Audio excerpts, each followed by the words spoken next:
I didn't mean to say it out loud. The words hung in the air longer than they should have, as if the ship itself refused to let them go. Elias Venn stood frozen at the center of the command chamber, one hand still half raised, his voice echoing faintly against the vast, curved walls of living metal. He hadn't even realized he'd spoken, it had just slipped out, and yet, the entire flagship had obeyed him. The low, pulsing alarm that had been building toward a critical failure abruptly died. The flickering lattice of light that ran along the walls stabilized, flowing back into smooth, controlled patterns. Even the oppressive hum of the ship's core, something Elias had barely noticed until it changed, settled into a steady, obedient rhythm. Silence followed, not normal silence, the kind that makes you aware of every breath you take. Elias swallowed. "Okay," he muttered under his breath, "that's probably not good." No one responded, because no one was looking at the systems anymore. They were all looking at him. The Queen stood at the highest point of the chamber, framed by a halo of shifting light that seemed to bend around her presence. She was taller than any human Elias had ever seen, her posture effortlessly regal, her skin carrying a faint, luminous sheen like moonlight on water. Her eyes, sharp, iridescent, were locked onto him with an intensity that made it very clear this was not a misunderstanding. Below her, her soldiers had gone perfectly still. They were humanoid, but not quite. Their movements were too precise, their expressions too controlled. Subtle ridges traced along their cheekbones, and their eyes held that same refractive quality, like emotion passed through them in layers rather than sitting on the surface. And right now, every layer was focused on him. Elias lifted his hands slightly. "Before anyone reacts dramatically, I'd like to point out that I don't know what just happened either." Still nothing. One of the soldiers, taller than the rest, with faint silver markings running along the side of his neck, took a slow step forward. His gaze flicked briefly to the central command interface, then back to Elias, as if trying to reconcile something impossible. "The command," he said carefully, his voice low and controlled, "was issued in high core." Elias blinked. "In what?" The soldier's eyes narrowed slightly. "The royal language." Elias let out a short, nervous laugh. "Yeah, no, I definitely don't speak that."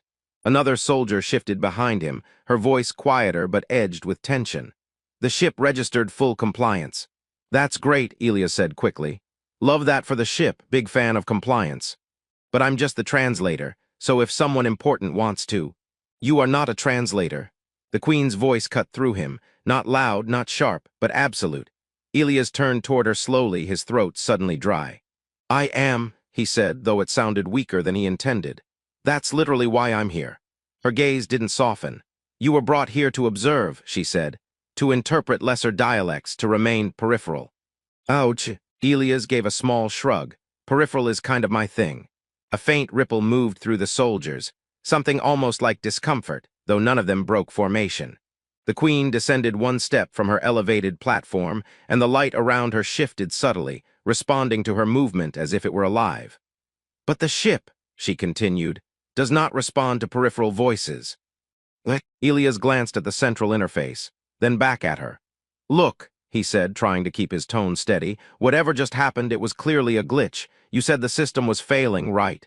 Maybe it just grabbed the closest voice and—" "The system was not failing." That came from the silver-marked soldier. Elias turned to him. "There were alarms." "There was resistance," the soldier corrected. "The core was rejecting input." Elias frowned. "Rejecting your input." A pause. The soldier didn't answer. He didn't need to. Elias felt something shift in his chest. "That doesn't make sense," he said quietly. "No," the Queen agreed. "It does not." She stepped down another level, closer now. The distance between them began to feel intentional. Elias resisted the urge to step back. "So," he said, forcing a small, crooked smile, "what I'm hearing is your incredibly advanced, probably very expensive royal spaceship ignored all of you and listened to me instead." No one laughed. "Great," he added under his breath. "Tough crowd." The Queen stopped a few steps away from him. Up close, the details were sharper. The faint glow beneath her skin wasn't uniform. It moved, subtly, like currents beneath a surface. And her eyes, they weren't just looking at him, they were studying him, searching. "You spoke without hesitation," she said. Elias shrugged lightly. "I panicked confidently." A flicker, just a flicker, of something passed through her expression. Not amusement, but not entirely disapproval either. "You did not hesitate," she repeated. Elias hesitated now. "No," he admitted, "I didn't." That part bothered him, because it was true. He hadn't thought, he hadn't translated. He hadn't even understood the words he was saying. And yet, he had known them. The realization made his stomach tighten. The queen noticed, of course she did. What did you feel? She asked. Elias blinked. Feel. When you spoke. He hesitated again, this time longer. He exhaled slowly. It's going to sound weird. Everything about this is already weird, he said quickly. Just setting expectations. A few of the soldiers shifted again, this time unmistakably reacting to him, not with hostility, with something else. Curiosity. Elias ran a hand through his hair. It didn't feel like I was giving an order, he said finally. It felt like something was waiting for me to say it. The words settled heavily in the room. The silver-marked soldier's posture stiffened. Another lowered her gaze slightly, as if processing something she didn't want to accept. The queen, however, didn't look surprised. She looked concerned. That is not possible, one of the soldiers said, though his voice lacked conviction. No, the queen said quietly, it is not. Elias let out a breath. We agree then, impossible. Great, I'll just go back to being peripheral now. The ship pulsed, not violently, but deliberately. A low, resonant tone moved through the chamber, deeper than before, older somehow. Elias froze. Okay, that's new again. The central interface lit up, unprompted. Lines of unfamiliar symbols flowed across its surface, rearranging themselves in patterns that felt almost responsive. Not to the queen, not to the soldiers, to him. Every head turned back toward Elias. The silence returned, but this time. It wasn't confusion, it was recognition, and it was far more dangerous. The queen took one final step closer. Close enough that he could see his reflection, faintly distorted in her eyes. Tell me, she said softly, her voice carrying a weight that pressed against the air itself, why my ship knows you. Elias stared at her, at the expectation, at the certainty, and for the first time since he stepped onto this ship. He didn't have a joke ready. I don't think, he said slowly, that it's the ship you should be asking. A pause, the queen's gaze sharpened. Then who? She asked. Elias swallowed, because somewhere deep beneath the confusion, beneath the fear, something was starting to answer. I think, he said quietly, it's me. For a moment, no one spoke, as if the ship itself was waiting to hear what Elias would say next. Then the chamber shifted, not physically at first, but in presence. The soldiers adjusted their stances, subtle, precise, but unmistakable. Two of them moved slightly behind Elias, not touching him, not restraining him, but close enough to remind him that he was no longer just a guest. He noticed. Okay, Elias said, glancing over his shoulder. This is the part where I'd usually ask if I'm under arrest, but I'm guessing that's flexible here. No one answered. The silver-marked soldier stepped closer, his gaze sharper now, less controlled. You will remain where you are. Elias raised an eyebrow. Yeah, that definitely sounds like arrest. It sounds like caution, the soldier corrected. Right. Friendly caution. The queen didn't intervene. That more than anything made Elias uneasy. She was still watching him, closely, intently, as if trying to see through him rather than at him. There was no hostility in her expression, but there was something else now, something heavier. You said it is you, she said at last. Explain. Elias exhaled slowly. I wish I could. He looked toward the central interface again. The symbols were still shifting, flowing in patterns that somehow felt familiar. Not readable, not consciously, but recognizable like a word on the tip of his tongue. It's like, he hesitated, searching for something that didn't sound insane. Like hearing a language you don't know, but still understanding what it means. A murmur moved through the soldiers. Confusion, disbelief, and something dangerously close to awe. That is not possible, one of them said again, though softer this time. Yeah, Elias muttered, I'm getting that a lot today. The silver-marked soldier's eyes narrowed. You are lying. Elias blinked. That would require me to know what's going on. You spoke high core, the soldier pressed, flawlessly. I don't even speak all the human languages I should know, Elias shot back. Trust me, if I secretly mastered alien royal speech, I'd be using it for something way cooler than this. A faint, almost imperceptible shift passed through the queen's expression again, not amusement, but something close. Enough, she said quietly. The chamber stilled instantly. She stepped closer again, now within arm's reach. Elias resisted the urge to lean back. You are afraid, she observed. Correct, he said immediately. Very. And yet, she continued, you are not running. Elias glanced around at the soldiers positioned around him, then back at her. I'm not sure that's an option. It is, she said. He studied her for a moment, then gave a small, humorless smile. Yeah, I don't think it is. Something in her gaze shifted at that. Not authority, not command, understanding. Before she could respond, the ship pulsed again, stronger this time. The floor beneath them hummed, a deep, resonant vibration that traveled up through Elias' legs and into his chest. He sucked in a breath. Okay, I really don't like that one. The central interface flared brighter, the symbols accelerating, rearranging themselves into sharper, more defined structures. Then, without warning, they changed. The flowing alien script snapped into alignment. And for a brief, impossible moment, Elias could read it, not translate, read, coordinates, pathways, authorization sequences. His heart skipped. What is it doing? One of the soldiers demanded. The silver-marked one turned sharply toward the interface. It's opening. Access routes, Elias finished before he could stop himself. Silence crashed down again, every head turned toward him. Elias froze. I didn't mean to say that. The Queen's voice came softer now, but far more dangerous. But you knew it. Elias swallowed. I think so. The silver-marked soldier stepped forward again, this time faster. That is restricted knowledge. Join the club, Elias said weakly. I'd love to not know it. The ship pulsed again, stronger. The lights dimmed, then surged. And beyond the chamber walls, something massive shifted. A low, distant sound echoed through the structure, not mechanical, not entirely. Alive. Elias staggered slightly, grabbing the edge of the console. Okay, yeah, that's worse. The Queen moved instantly, catching his arm before he could lose balance. The moment she touched him, the vibration steadied. Not gone, controlled, both of them froze, their eyes met. And this time there was no distance left between the moment and its meaning. The soldiers saw it too. Their reactions were immediate, shock. Real, unguarded shock. The angular-featured soldier whispered, barely audible, "It stabilizes around him." That is not, another started. It is happening, the silver-marked one cut in, though his voice had lost its earlier certainty. Elias looked down at where her hand held his arm, then back at her. You're going to have to start explaining things, he said quietly. She didn't answer immediately, because for the first time since he had seen her. The Queen looked uncertain. Not weak, not afraid, but shaken. This ship, she said slowly, was not built. Elias frowned. That's concerning. It was grown, she continued, shaped from a living intelligence that bonds only to our bloodline. It does not accept commands. Elias blinked, except when it does. Her grip tightened slightly.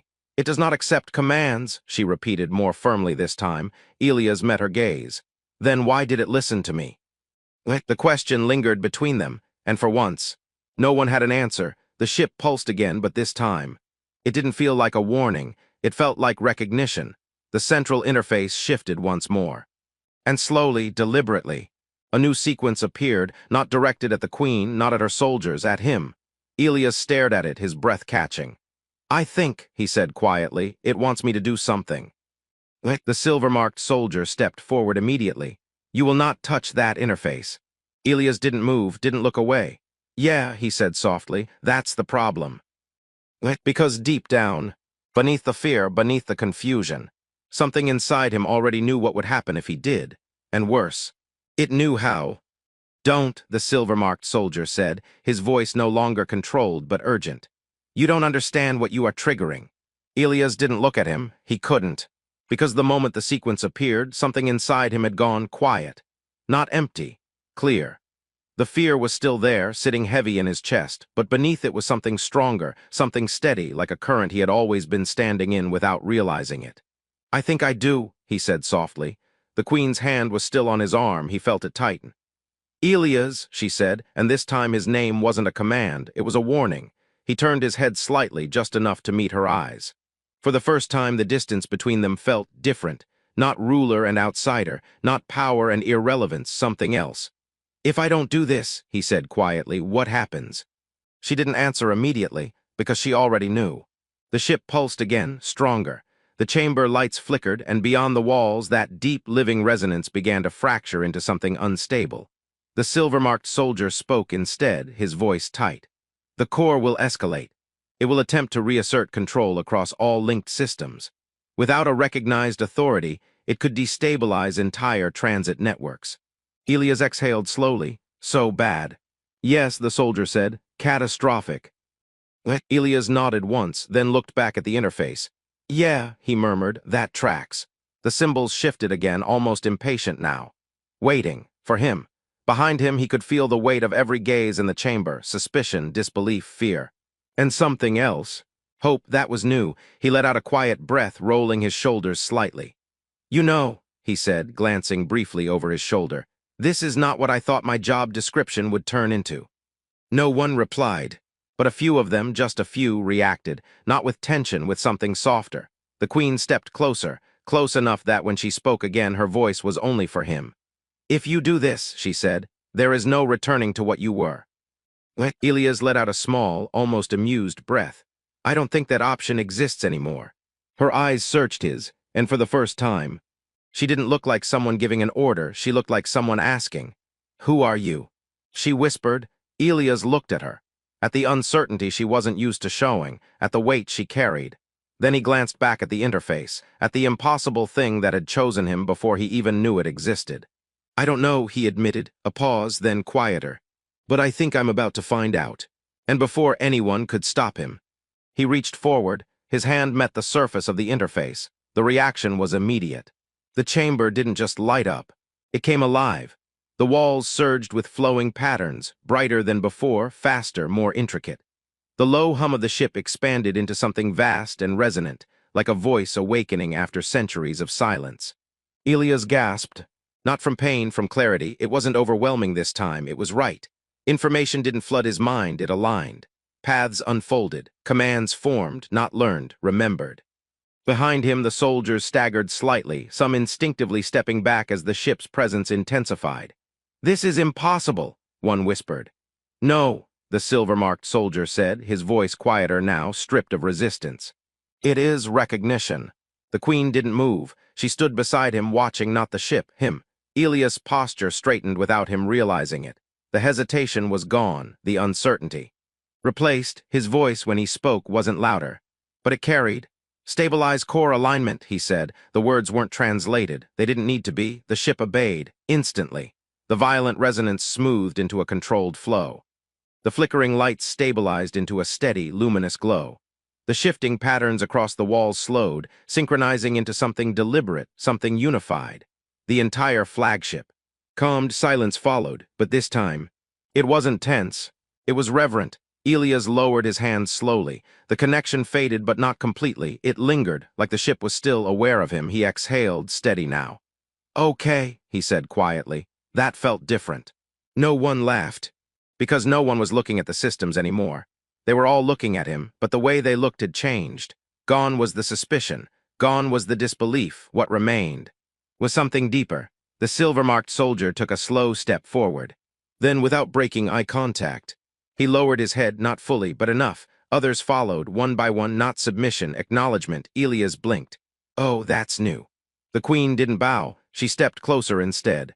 Close enough that there was no space left between them. Her gaze held his, not as a ruler assessing a variable, but as someone finally seeing the truth she had been searching for. It answered you, she said softly. Elias gave a small nod. Yeah, it chose you. A pause, he considered that, then shook his head slightly. No, he said, her expression shifted just slightly. No, she asked. Elias met her eyes. I think, he said quietly, it's been waiting.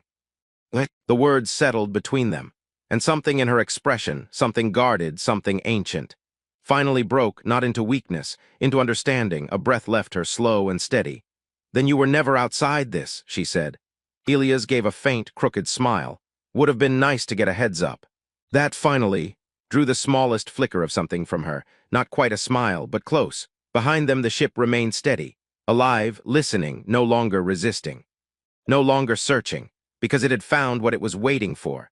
Elias looked around the chamber one last time, at the soldiers who no longer saw him as irrelevant, at the systems that no longer ignored him, at the queen, who no longer looked at him like a stranger, and he realized something. Nothing about him had changed, and yet everything had. So, he said, exhaling softly, what happens now? The queen held his gaze, and this time there was no uncertainty left in hers.